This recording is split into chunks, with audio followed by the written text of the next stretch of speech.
Rooster, how are you, sir? Hello, Mr. Hoffman. How are you, sir? Good afternoon, Anthony, you and your audience. Nice to be with you guys. Thanks for having me. Audience, say hello to Chris. Hi, audience. Hey, Chris.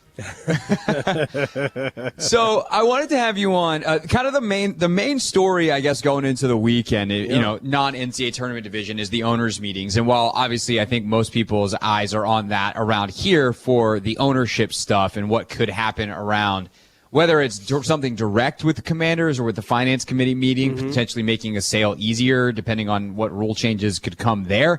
The NFL-wide non-Snyder division, the biggest thing is the rule changes for on the field. I thought you would be a very fun person to kick around rule changes with because, Chris, when people think of you the have two more of us, confidence in me than I do. Well, the thing is, you're when it comes to the NFL and like sports in general, you're a bit of a traditionalist. Yeah, like you like the things the way they are, and I get that. Like, there's some stuff I've found myself more in recent years as I enter my mid-30s, feeling like an old man yelling at a cloud much more often. But I do think, AKA me. Well, you're not the only one. But sure, joining your old man yelling at cloud ranks. Yes. And when it comes to rule changes, I think I can be a bit of a wild card. So I thought it'd be fun to kick around some of these, see what you think, and see if we could convince each other of one way or the other. I would just warn you this, Hoffman. It only gets worse. It only gets worse from here. Oh, I know. Wait until not only do you have to start changing diapers. Oh, yeah. But more when your kids get into their teens and you start ripping out whatever is remaining of that wonderful dome on top of your head. That headsets don't already ruin. Wait, my friend. Wait. I'm just telling you. It only gets worse from here. Yeah, we're probably still a couple years away from having to deal with any of that, at least in terms of the starting of the process with the diapers. I will enjoy my final few years as a man with no kids while I can. Please do. Watching football, amongst other things. Yes. Professional transition. All right. So the first one, I'm going to be honest with you, Chris. This one doesn't bother me that much either way. Touchbacks on punts could mean an extra 5 yards for the receiving team. So basically, touchback on a punt now goes to the 20. On kickoffs, it goes to the 25. Now they would go to the 20. I don't think I like this one. I think it's kind of silly. And I think it would encourage more fair catches, which I understand why on kickoffs they don't want a bunch of returns. Punts, occasionally you get the big hit, safety issue, whatever. To me, just leave this one at the 20. Yeah, I'm cool with how they have it currently right now, right? I'm trying to look at my list. I didn't even see that one on the official NFL football operations list, so maybe I'm just missing it. But I'm cool. I'm cool with how it's now, especially if we're going to have a dramatic altering effect, to either kickoffs or onside kicks. Like, you don't want to change too much. I'm more progressive than maybe I'm given credit for. I think we're going to get into this, so I'll save it. But I'm more open-minded, I guess, than I probably seem or come across. But this one seems about right. So I'm with you. And I think of someone like Tressway, who's so good at pinning teams down inside, and I would like to see the kind of the risk-reward level of trying to pin someone, stay where it is. Although I guess it makes it riskier. You get it too close and you've crossed the line and now it's 25. The other one though, this one's super funky. Touchback proposal part 2, where a kickoff returner can now call a fair catch anywhere behind the 25. So between the goal line and the 24, and the ball goes to the 25. So it's like no more sky kicks where a player might call a fair catch at the 15-yard line to avoid a huge collision. Smart play. This comes up more at the end of games or if there's been a big penalty that moves the kick up. I guess because it happens so rarely and because there is the potential safety issue, I don't mind this, although it does seem a little unnecessary.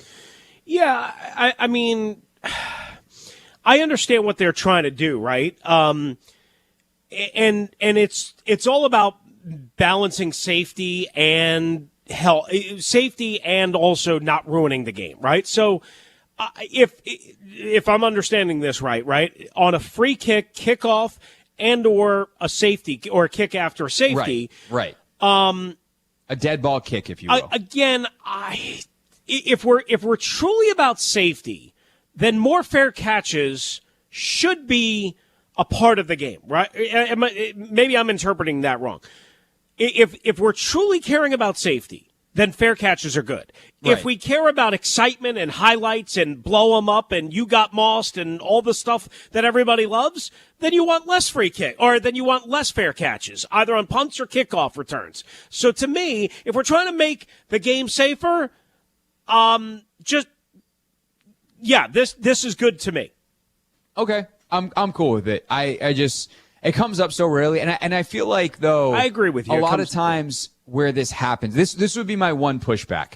A lot of times where this happens is after the receiving team commits a penalty. Mm-hmm. The kicking team is now kicking from closer. Yes. They sky it as to say, haha, suckers, like, we could just kill this through the end zone, or we can sky it and have our coverage people on you when you catch it at the 7, make you call fair catch, and we kind of pin you deep on a fair catch. That's now letting the receiving team off the hook when it's their fault they're in that situation in the first place. Yeah, no, that's a good point, right? Because you're right. Sometimes, Autumn, and you know special teams coordinators, and I do too, and there's different strategies, right? And sometimes, even though your kicker can kick it through the end zone and can get the touchback, strategically, you want them to return it because either A, you have a good coverage unit, or B, because you don't think they have a good return unit. So this could put that strategy or that part of the strategy in a little bit of peril.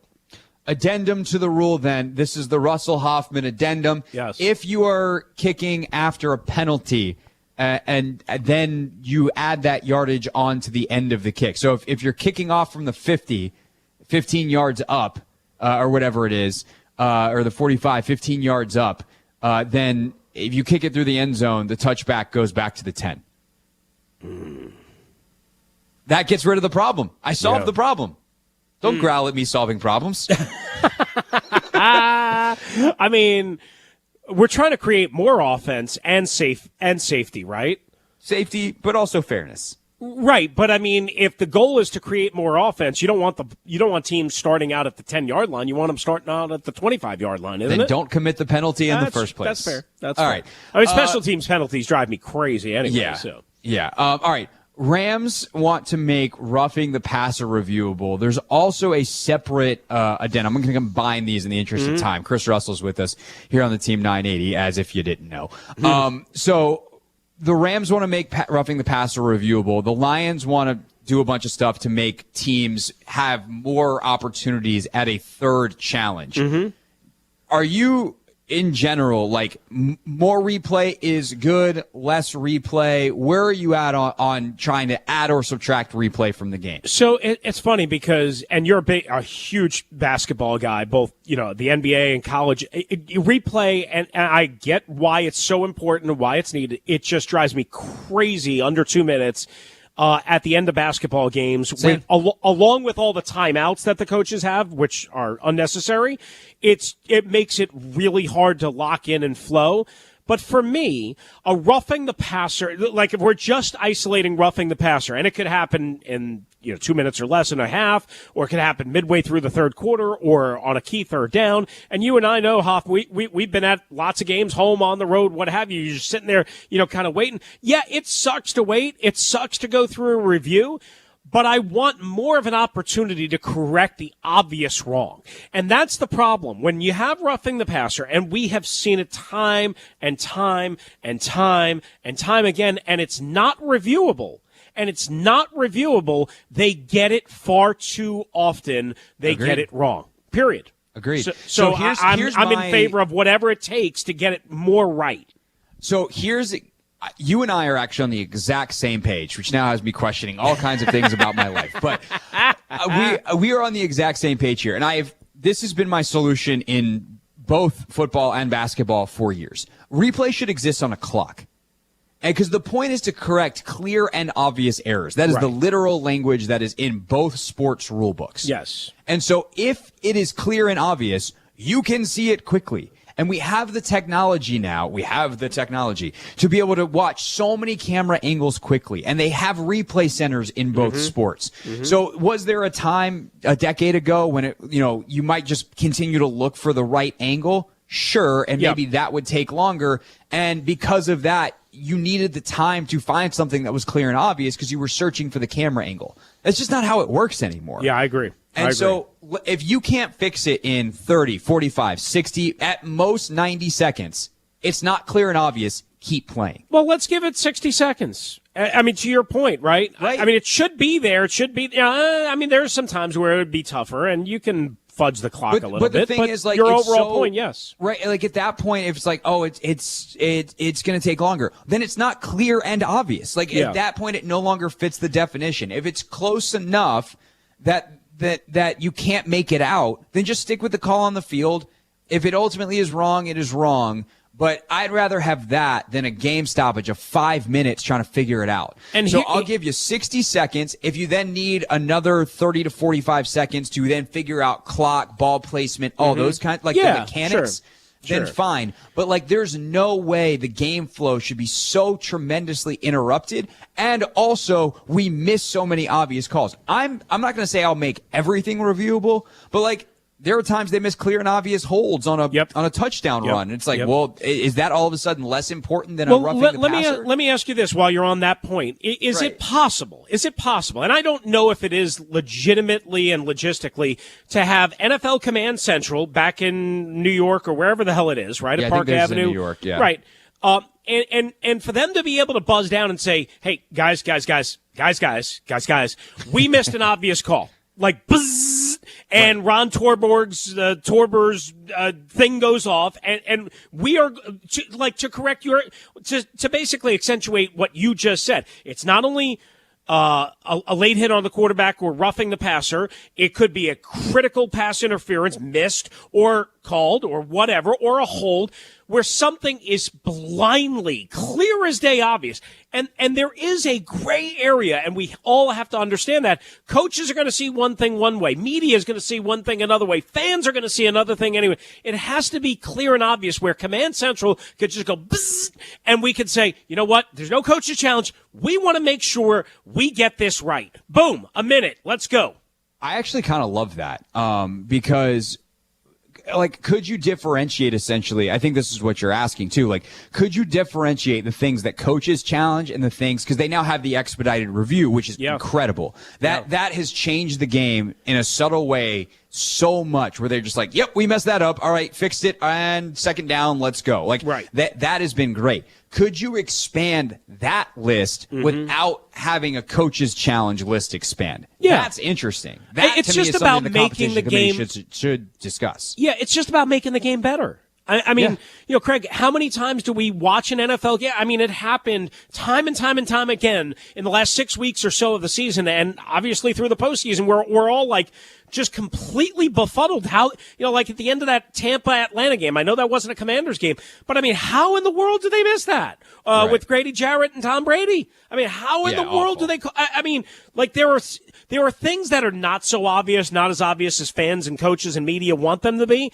and then there are things that are blindly obvious. Fix the blindly obvious. Right. And by the same token, I almost feel like holding should be the other way. Where, like, I don't want referees going in every freaking snap and trying to look for hold. Understood. But if I've got a coach who's, like, dog cussing a ref, spitting all over the place because he saw it and he knows that his team got screwed by a missed hold and he wants to challenge it and use one of his 3 challenges, but he's right, so be it.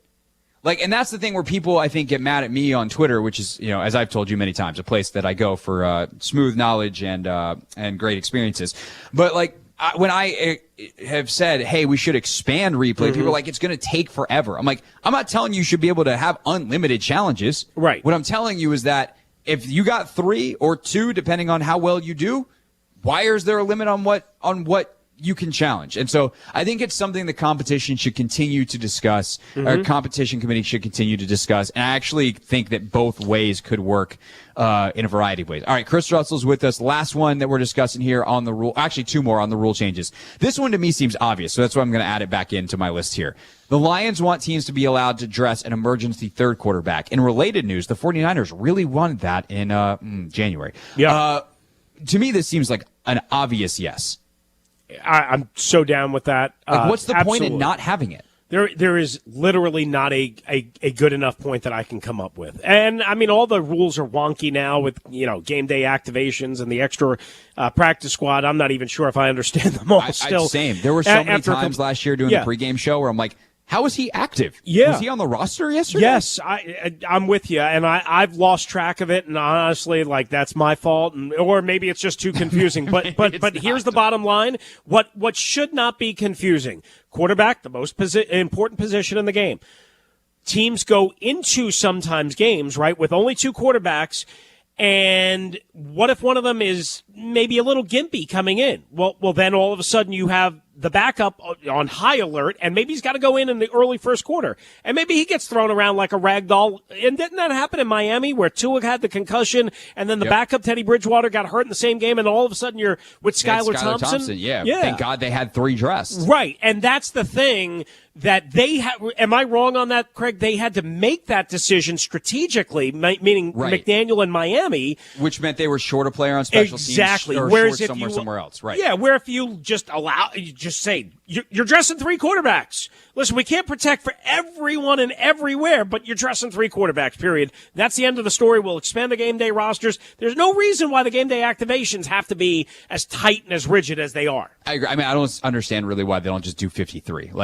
I assume it's for incentives and that type of thing. Yeah, it's because the owners don't want to pay active game day roster to 53. They want to pay it to 46. Right. But okay, whatever. Last but not least, certainly not least, perhaps the most fun one that we should have actually started with.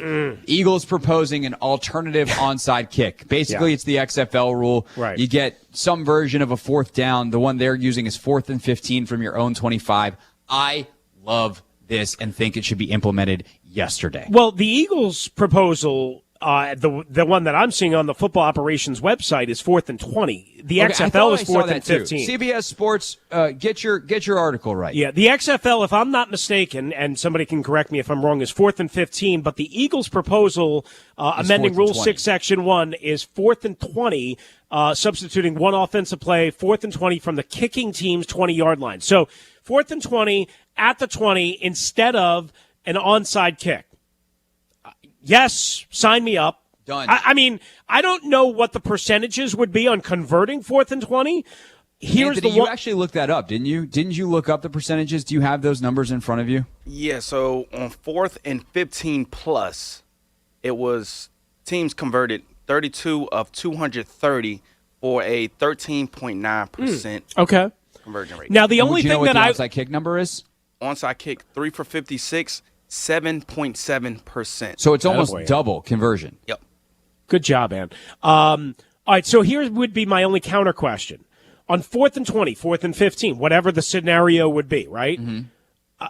Is there too much of a risk? Teams are going to maybe take a one-on-one shot on a fly route or, whatever it might be, or a tight window pass over the middle because you're trying to, you have to get beyond 15 yards. So, I mean, you've got to put some zip on it and maybe a tighter. Is there too much of a risk that on 4th and 15, 4th and 20, that there's going to be a game-changing penalty that's called defensive pass interference, holding, whatever it might be, that either shortens that 4th and 20 or 4th and 15 attempt or gives an automatic first down? I mean, it's possible, but that's true on any game deciding whatever anyway. Yeah. I just think the onside kick, once you take the running starts out of it, is pointless. And it's such a crapshoot, and on your own 20 is real risky. You miss that, you're dead. They're already in field goal range. You're essentially giving up 3 points. So I think it's the right risk reward. I like it. I think the only thing that I would wonder is does that then ban onside kicks in other situations? You go, Saints in the Super Bowl surprise onside kick. Is that still legal? I'm guessing yes, because that's just based off the actual kickoff rules, the way they exist. Yeah, I would agree. But can you opt for that? Yeah, I love this. I think it's good. And I think they've kind of been looking for a better solution since they took the run up, which was the right move for safety reasons, out of the game anyway. And this seems like the right risk reward scenario to make it happen. I think the 4th and 20 is really hard, though. Yeah, it's really, really hard. Really hard. But it puts the game in the hands of Burrow and of Mahomes. Yeah, good call. Sam Howell, of whoever your quarterback is. Yeah. And I think you'd much rather have that than like the special teams scrum when the game's tight at the end. Yeah, good call. I thought you were going to ask me about Philadelphia wanting to make the jersey number 0. I mean, a thing. We got like 30 seconds. Go ahead. No, I don't care. I knew that was coming. I got to admit, I thought I would like the college like free-for-all numbers thing, and I like it. I like it less than I thought. Yeah. I'm not a big uniforms guy. I'm sorry. The good news for the audience is the ultimate uniforms guy is next. Clinton Yates is next. Yes. So, we got balance on this show, Russell. There you go. All right. Appreciate your time, sir. Thank you. Thanks for having me. Have a good weekend. You as well. This was great. We'll do it again. I'll see you on Monday. All right. Sounds good. Chris Russell, everybody, with us here on the Team 980. And as promised, Clinton Yates is next. What's up, kiddos? It's your boy Clinton Yates from ESPN. It's the Hoffman Show on the Team 980. Tell your mama I said what's up.